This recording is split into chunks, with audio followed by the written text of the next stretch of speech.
20 on ID. A wild ride on a country road. Oh my God. Oh my God. And an 8,000-pound truck with a drunk teen behind the wheel, playing chicken with other people's lives. Oh Lord, oh yes, there's another child in the ditch. 4 innocent people dead. It was carnage. Carnage and destruction. Lives shattered. I started screaming, "Where's my dad?" And a fancy defense for a rich kid. Affluenza. Affluenza. Affluenza. This is preposterous. A teen with blood on his hands and money in his pockets, but not a day in jail. I am sickened by this judge. Up to that point, life has just told him, you can get away with it. But who's to blame? His parents in the hot seat. When's the last time you recall disciplining Ethan? He seemed pretty responsible. Then why is he on the run? The search is underway for a wealthy teenager. The most wanted teenager in the country right now. And he's not alone. And we believe that she's helping him and that she's assisting him. His accomplice, his own mother, caught on surveillance footage. They even had something that was almost akin to a going away party before they left town. Details of the dragnet. So they ate right there in the back. And the question on everyone's mind. Did his parents shower him with everything except the word no? A case of affluenza. Welcome to 2020 on ID. I'm John Quinones. It was a story that grabbed headlines. A fugitive on the run. His passport and family bank accounts tracked by authorities. Hundreds of leads pouring in. But this was no career criminal. It was an 18-year-old crossing the border with his own mother. But the capture of Ethan Couch was only one bizarre chapter in a story that began 2 years earlier and thousands of miles away. It started in a place that prides itself on its beauty. But in this town, what was going on behind the closed gates of one home has been called some pretty ugly names. And as Matt Gutman first reported in 2015, it may have led to some tragic results. Take I-35 20 miles south of Fort Worth and you arrive in Burleson, Texas, a land of big houses and big trucks. What kind of people live here? Probably just a good, average, middle class, hardworking folks. Get up every morning, go to work. It was the night before Father's Day, and Eric Boyles was spending it with his wife Holly and daughter Shelby. Shelby and Holly called out and said, "Eric, come here." When I walked through the door, they were standing at the window to the front. Eric's wife and daughter were looking out onto a scary sight. A young woman driving a white SUV had spun out just in front of their house and was now standing by her disabled car. So the girls headed out the front door. The driver of the SUV called for help while Shelby and Holly waited with her. That same night, down the road from the Boyles house, Lucas McConnell's family was hosting a party organized by their youth pastor, Brian Jennings. He was one of the closest people that I had who wasn't family. I was around him all the time. Around 11 p.m., with the party winding down, Brian needed to return some tables and chairs to his church. Lucas and a friend jump into the back of Brian's white truck and they head down the road that would take them right past the Boyles house. I remember we saw a car on the right-hand side of the road, and he decides to pull over. It was that disabled car, along with Holly and Shelby Boyles, standing on the road with the driver. We're trying to get out of the car, and he tells us, he's like, "No, y'all sit tight. I'll be back in just a minute." With Brian Jennings on the scene, there are now 4 people by the side of the road. Meanwhile, a third location just a few houses down, there's another party in progress. But this one's not so innocent. 16-year-old Ethan Couch is there with 7 friends. They're drinking, they're having a good time, and then the young woman needs to go to the convenience store. 8 teenagers load into Ethan's souped-up fire engine red pickup. 6 in the cab, 2 in the flatbed, and head on out the road. Ethan guns it, hitting nearly 70 miles an hour in seconds. His truck barreling towards those bystanders near the Boyles family mailbox. Chance is bringing together a crowd of people whose lives are about to violently collide. The red pickup truck, packed with 8 teenagers, 2 in the flatbed, loses control and swerves into a ditch, sideswiping that disabled white SUV, then mowing down those 4 bystanders, crashing into Brian Jennings' white truck before flipping over into a tree. Eric Boyles is inside when his world changes forever. I felt, you know, we don't live in California, but you'd almost think you just had an earthquake. I mean, the house shook. These photos show what remains of the Ford F-350 that Ethan turned into a weapon of mass destruction, and Brian Jennings' accordion white Chevy tossed across the road. The bodies had been scattered hundreds of feet. At the moment of impact, Lucas McConnell was seated in the back of Brian Jennings' parked white truck.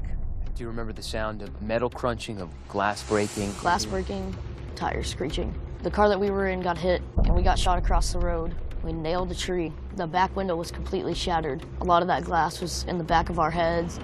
Just seconds later, Lucas's father, Kevin, part of a caravan, coming back from that graduation party, pulls up on the scene. I see taillights up ahead. As I got a little closer, I see debris in the road, and I'm thinking, that's not a party, that's a wreck. The debris in the road that I saw was the chairs that we had been taken back to the church, and my heart just sank.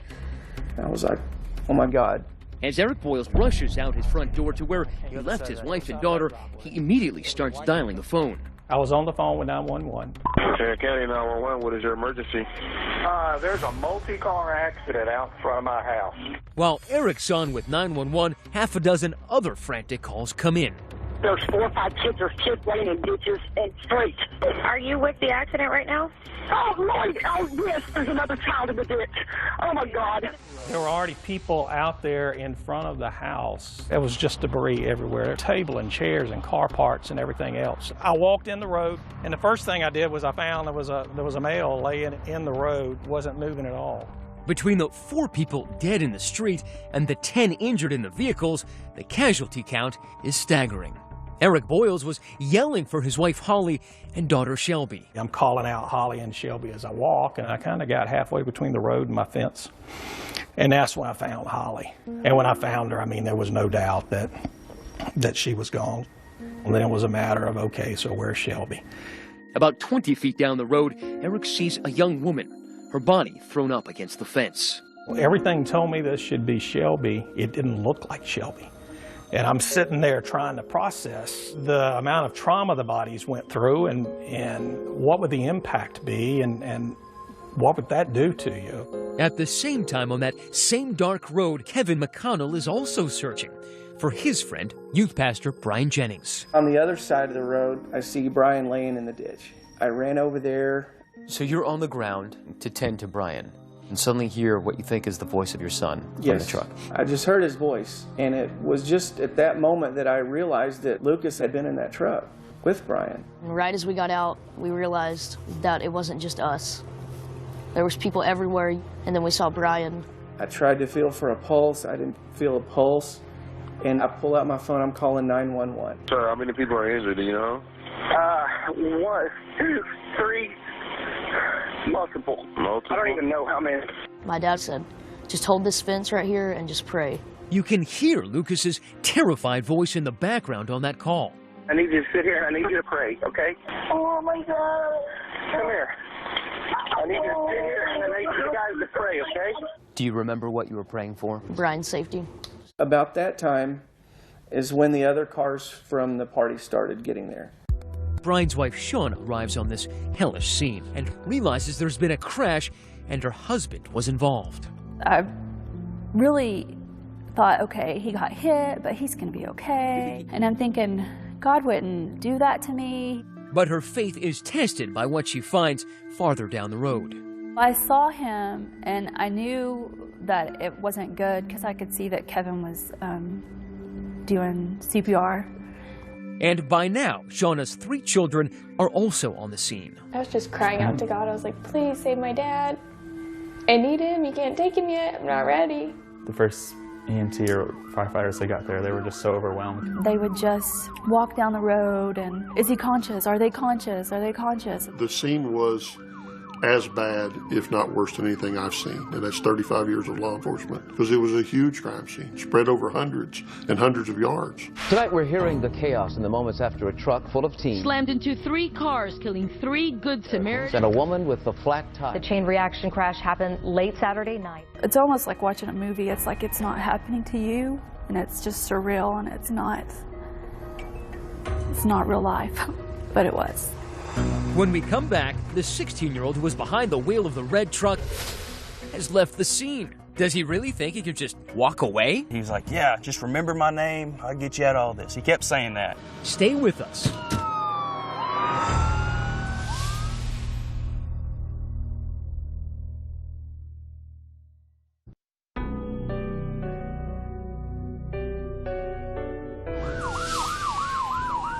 The carnage out on Burleson Redder Road looked like a plane crash. 4 people killed instantly, over 100 onlookers, first responders, and victims' families, like Eric Boyle's, jamming the street. I've never been in the military. I've never experienced war, but I can appreciate what they go through. Local news crews capture this footage, authorities scanning through the wreckage. They needed to find the person responsible for the crash. As it turns out, police wouldn't be the first to do that. What condition was he in? He was unconscious. Corbin Clark and his mother Shauna, 2 neighbors heading to the scene, find a passed-out teenager in a ditch, a quarter mile down the road.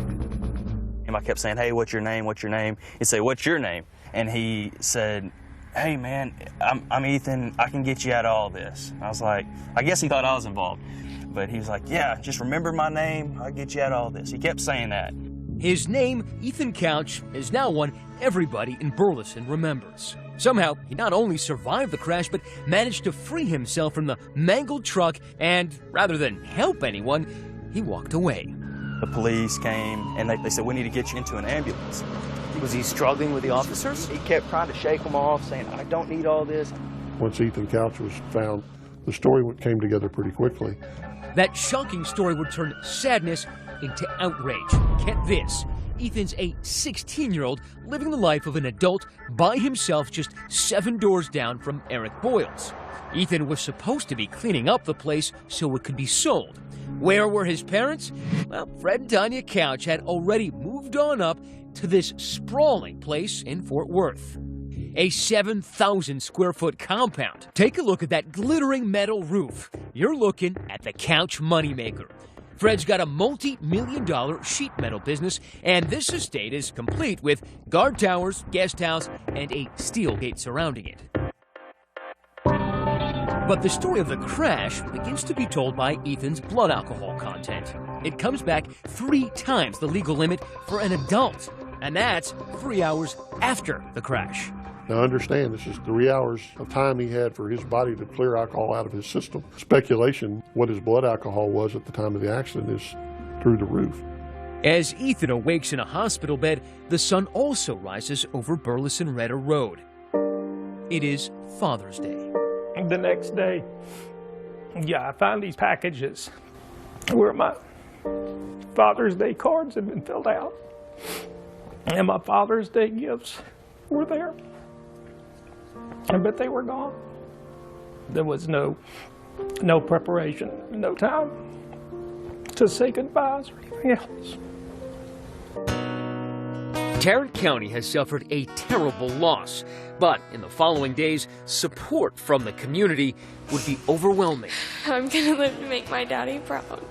The memorial for local youth pastor Brian Jennings draws so many mourners it has to be streamed online. Meanwhile, investigators continue to piece together the events of that fateful night, sifting through wreckage that spans nearly a city block. The day after the incident, just 7 doors down, officers pay a visit to Ethan's house in Burleson. No one is home, but a trash bin brimming with cans and bottles right outside paints a vivid picture of the previous night's activities. So not only was he drunk, but there were traces of THC, Valium, and some other drugs. Right, which, according to our toxicologists, were bad enough on their own, but you combine those with alcohol. Just a recipe for disaster. Richard Alpert is an assistant district attorney who came onto the case just a day after the crash. The first thing we started doing is bringing those witnesses in and talking to them.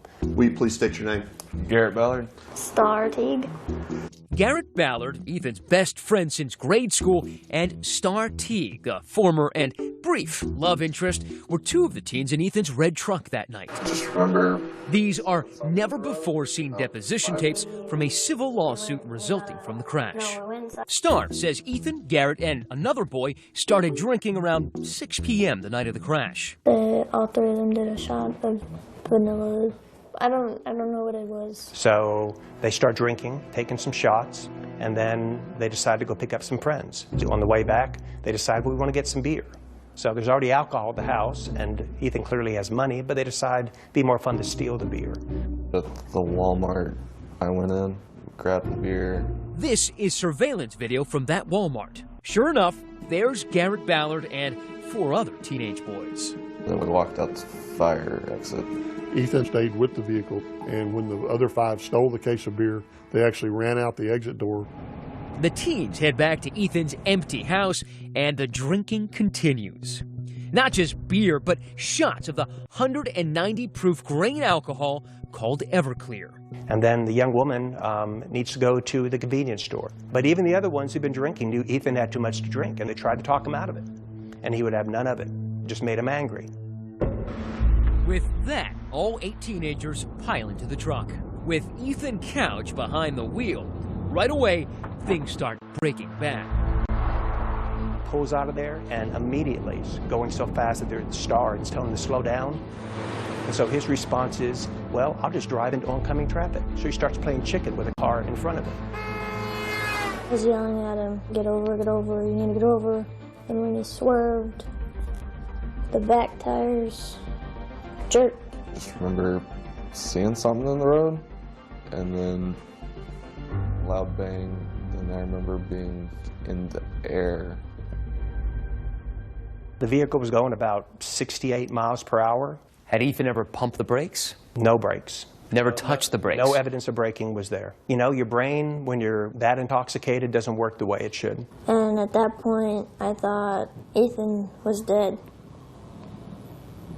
So I freaked out, and I got out of the truck. I climbed out the back, and I guess I had tunnel vision. I just took off. But for Ethan Couch, walking away from the consequences of this accident wouldn't be as easy. No. Not with this prosecutor determined to get justice. I don't know if Ethan's life is salvageable. And quite frankly, I don't care. But Ethan's parents believe his life can be salvaged. And for them, apparently, money is no object. A month after the crash, Ethan is sent to swank Newport Beach, California for rehab. Ethan was at a spa-like treatment center in California. Welcome to Newport Academy. Its promotional video shows sunset around the fire pit. Equine therapy and yoga are parts of the program. Rehab that cost Ethan's dad nearly $100,000. We're talking about him living in luxury even while he's being treated. Ethan's parents, meanwhile, were trying to figure out how to keep their kid out of prison. They quickly assembled the best criminal defense team money could buy, and what a memorable defense it turned out to be. When did you first see Ethan Couch? It was about 2 hours after he got home from the hospital. This is Dr. Dick Miller in another deposition video. Now, he's a prominent psychologist hired as part of that powerhouse legal team. Well, I think Ethan Couch is suffering from adjustment reaction to adolescence, I would say. What Dr. Miller was learning in his meetings with Ethan would come to shape this story. That throughout his young life, Ethan's parents showered him with everything except responsible parenting. Ethan learned you should be able to do what you want to do when you want to do it. I think that was the message generally. Before too long, we realized that we weren't dealing with a typical juvenile.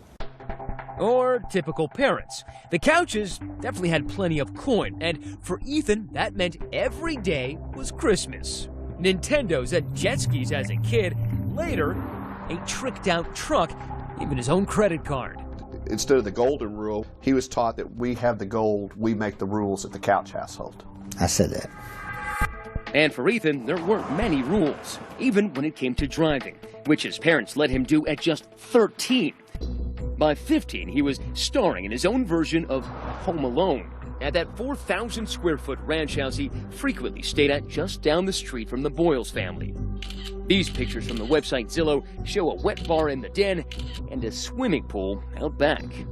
And if his parents weren't around, it sure seems that alcohol often was. From the friends we talked to, the one thing they admitted very early on was that Ethan was no stranger to alcohol. I think one night we went through a 30-pack just between us. Roughly 15 beers apiece. Probably about that. Ethan's buddy Garrett even admits to seeing him drive drunk on at least 3 different occasions. There was history there. There absolutely was history. There was history and warning after warning that this was going to happen. For Prosecutor Alpert, enough was enough. It was time for young Ethan to get a dose of reality. Up to that point, life has just told him, you can get away with it. We were going to make sure he didn't get away with this. And he charged Ethan with everything he could, including 4 counts of intoxication manslaughter. Alpert wanted the poor little rich kid to do some big boy time. We were hoping for and asked for 20 years. When Ethan Couch loafed into court, the selfie swagger from Facebook had been replaced by this. Brian Jennings' daughter Abby couldn't believe it. They made him look really innocent for the trial, and that's not who he was. But it turned out there would be no trial.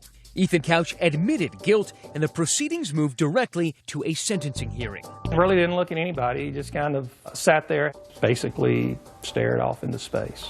And now we come to the key moment in this case. While recommending treatment over incarceration, Dr. Miller drops a curious term. Affluenza. Which goes off like a bomb. Affluenza. He got up there and he talked about the fact that the reason for this crime was he was a child of privilege and his parents didn't say no to him. When you heard it, what did you think? I smiled. I mean, it was ridiculous. I looked at my mom. I just kind of gave her a look. It seemed like a made-up word. We all agreed he had terrible parents, but at some point, offering up that because he was raised as a rich kid, he didn't know the difference in right and wrong as a result of affluenza, just kind of blew our mind. And they were in for an even bigger shock when Judge Jean Boyd announced her ruling. Ethan Couch was sentenced to 10 years probation and time in a rehab facility. 4 dead, 9 injured, and not a single day behind bars. WFAA reporter Jim Douglas covered the case. What was the reaction? Volcanic, mainly aimed at Judge Jean Boyd, longtime juvenile court judge here. She really never even got through with her sentencing. The place kind of lit up, and the bailiffs escorted her out pretty quick. I felt like the judge spit in my face. The media crushed to get a shot of the boy who cried affluenza. To me, it's not right. He'll be feeling the hand of God. Money always seems to keep Ethan out of trouble.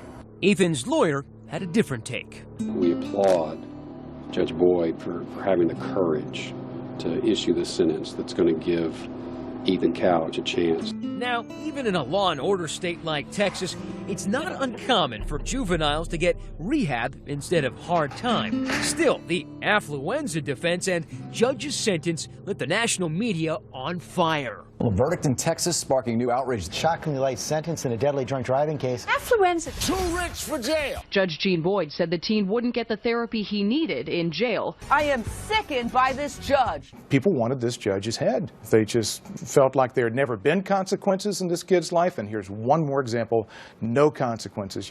Judge Boyd wasn't the only one in the public's crosshairs, so was Dr. Miller, who took to CNN to defend himself. This kid has about an 80% chance of becoming a full functioning citizen. If he goes to the jail, he has about a 10% chance. I mean, he killed 4 people. I really don't think that. I wish I hadn't used that term. Everyone seems to have hooked onto it. What he didn't anticipate was that the BS of what his opinion was going to be hit the winds, and he was going to get the reaction he got, which he deserved to get.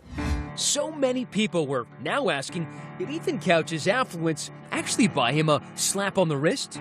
Maybe and maybe not, because for one family, the case was far from over. Not so fast. This is not the end of this. They were about to force the Couches into the hot seat to answer tough questions under oath. When's the last time you recall disciplining Ethan for anything? You're gonna want to hear this. Stay with us.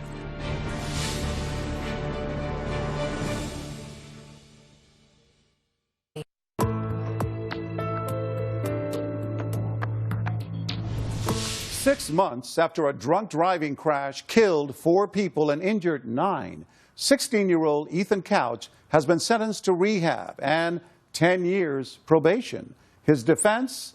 A psychologist hired by the family said Ethan suffered from affluenza.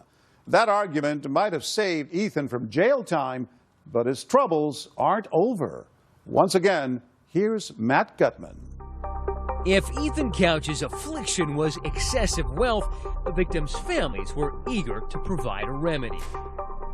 5 of the families involved in the fatal crash brought civil lawsuits against the Couches and their family sheet metal business. While Ethan was spending 8 months in a state-run rehab getting well, the Couches settled those suits without admitting any wrongdoing.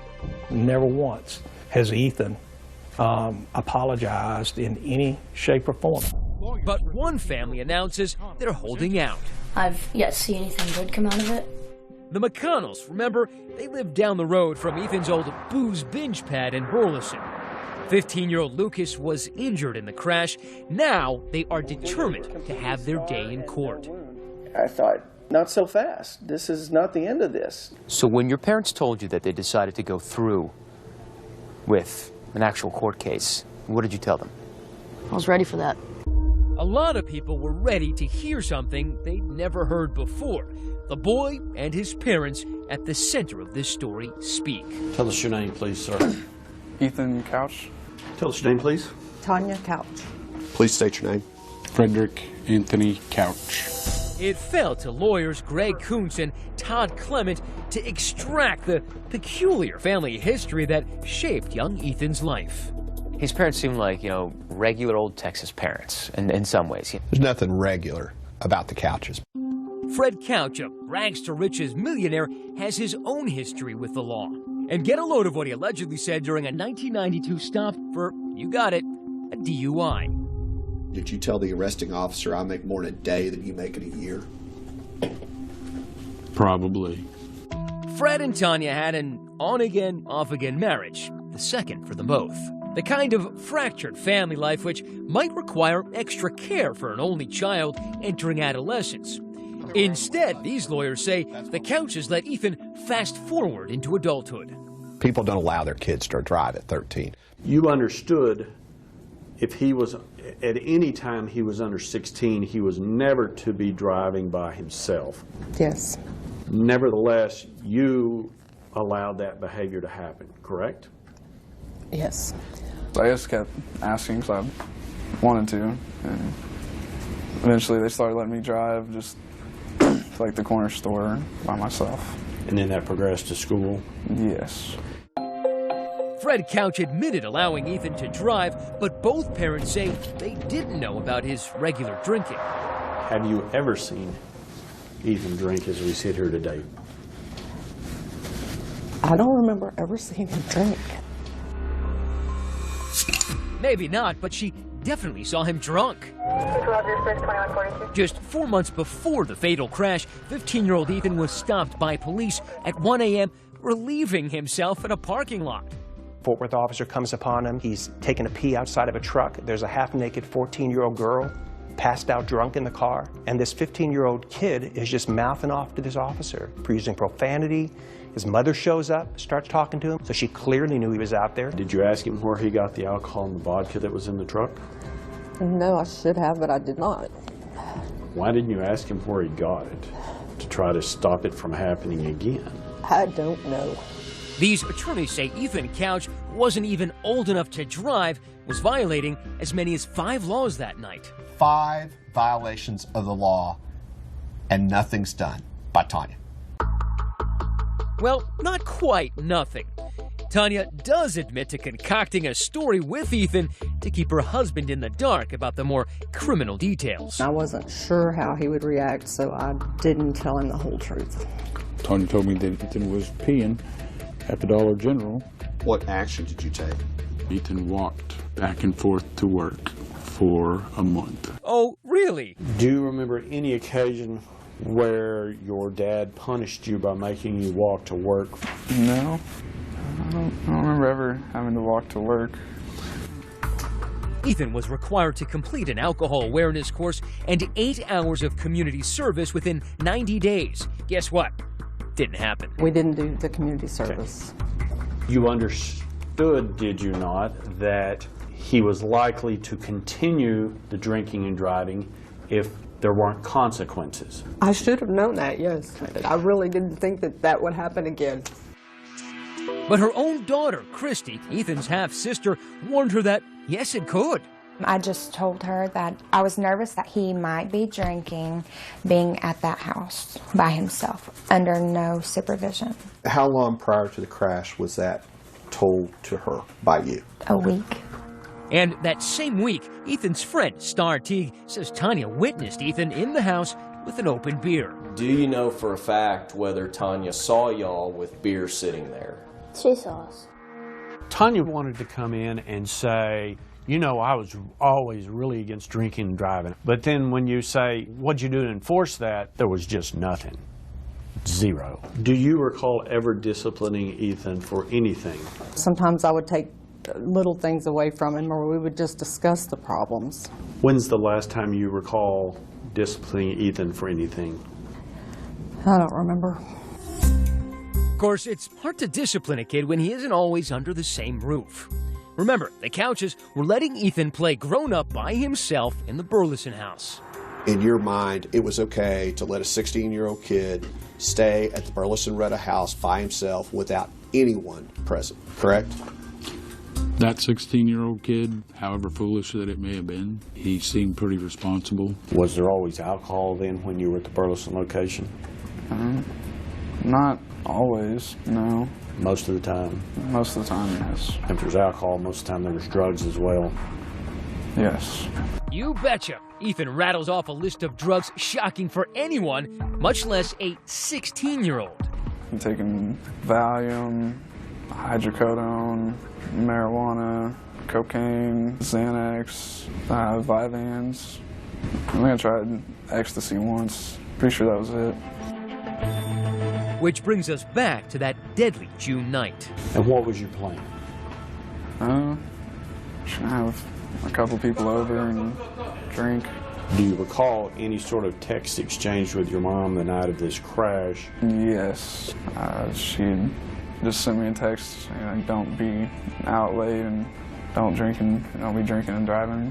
She was asking what we were all doing, and he was telling her, and she knew that we were drinking. She was like, well, just don't drink and drive. That was certainly thoughtful, but by now, Ethan had years of experience blowing off the rules without facing consequences.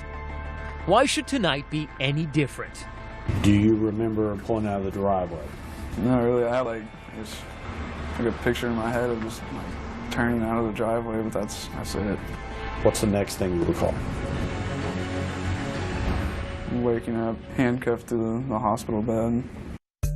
And after all this, Ethan's father actually distances himself from the Affluenza defense he paid for. I don't even know that I believe Affluenza is real. 16-year-old Ethan And despite all the terrible media coverage, attorneys blame over coddling by his wealthy parents. His parents maybe need to do a little talking as well. Even being branded the worst parents ever, Fred defends his family.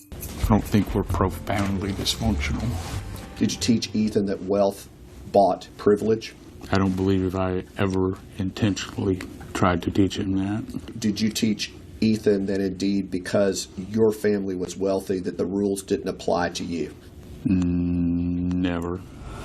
The McConnells are eager for a civil jury to hear every word of this testimony. I feel like it needs to be done. Why? Because I haven't seen any punishment. But the Couches are as determined to avoid another courtroom as they are to avoid our cameras. Mr. Couch, stay with us.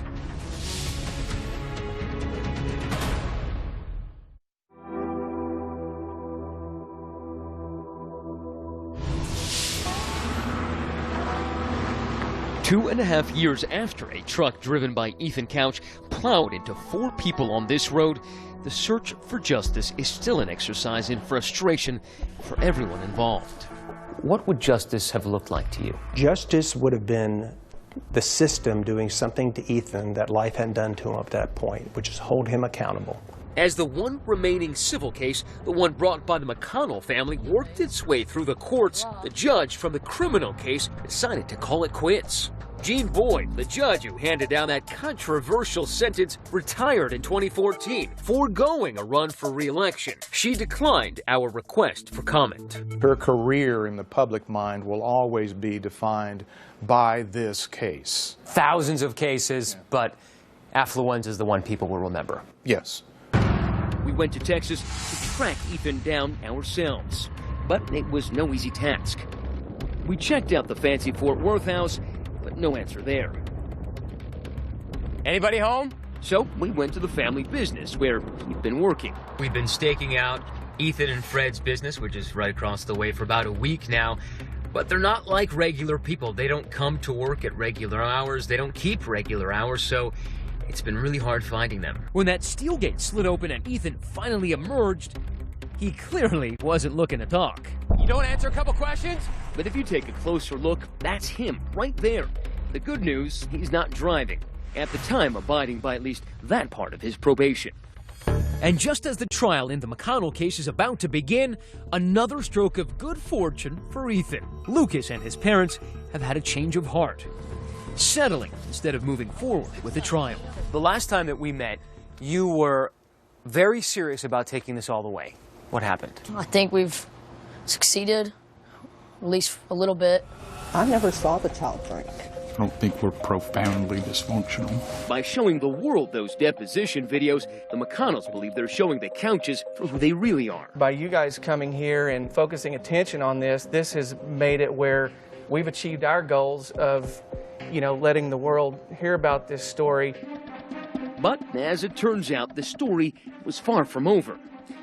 Ethan found himself in a whole new world of trouble when this undated video, appearing to show him partying near a beer pong table, surfaced on Twitter. I found it on Twitter and saved it and reposted it. 21-year-old Hannah Hardy wasn't at the party, but an acquaintance of hers was, and claims the gleeful blonde is indeed Ethan Couch. It just was making me mad that they weren't taking any of this seriously, and after seeing the interviews with the victims' families and stuff, it really gets to me. I think that was the trigger that sent him running once that video surfaced. 8 days after that video goes viral, Ethan misses a regular check-in with his probation officer, and he and his mother Tanya, now no longer married to Fred, skip town. We've had a very cooperative effort of all law enforcement in looking for Ethan Couch and now also his mother Tanya Couch. A warrant is issued for Ethan's arrest, and the sheriff turns to the public for help, releasing pictures of Tanya Couch's black truck. We encourage the public to continue to watch for them, to look for this vehicle. If anyone sees anything, call your local law enforcement. With the U.S. Marshals and the FBI now joining the international search, the pressure on mother and son Couch begins to mount. We're not going to quit looking for him, and the longer he's gone, the worse it's going to be. The search is on for and the whole country seems to be asking, where in the world are Ethan and Tanya Couch? The hunt for Ethan Couch and his mother. Oh, absolutely not. Where are they going to live? Like Ethan Couch can make a living in Mexico? Stay with us.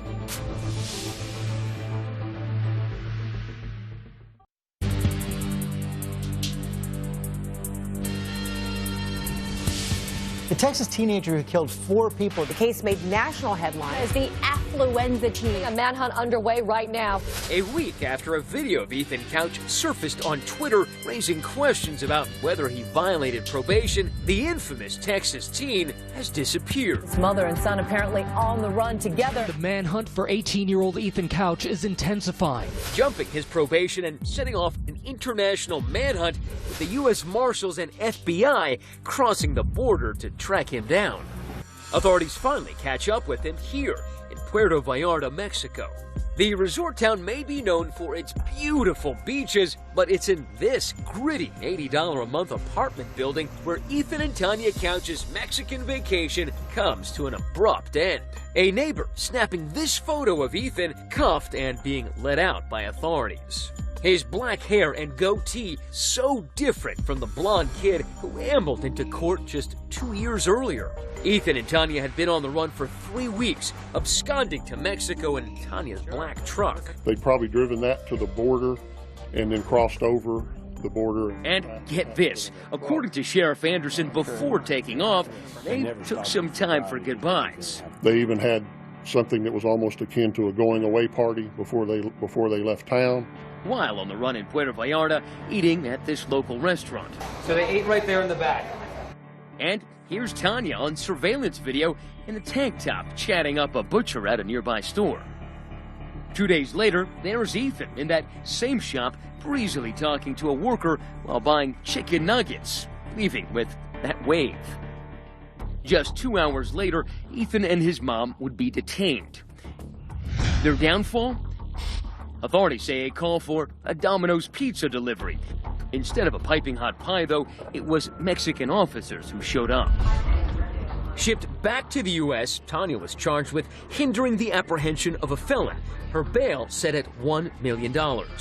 That is a third-degree felony in Texas. It carries a range of punishment of 2 to 10 years in the penitentiary. I think she deserves to be incarcerated. Tanya Couch's attorney released a statement saying, in part, while the public may not like what she did, Tanya did not violate any law.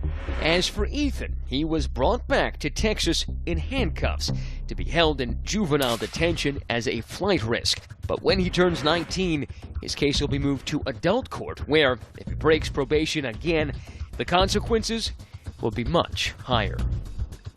He could be looking at 10 years on each death, which is a potential of 40.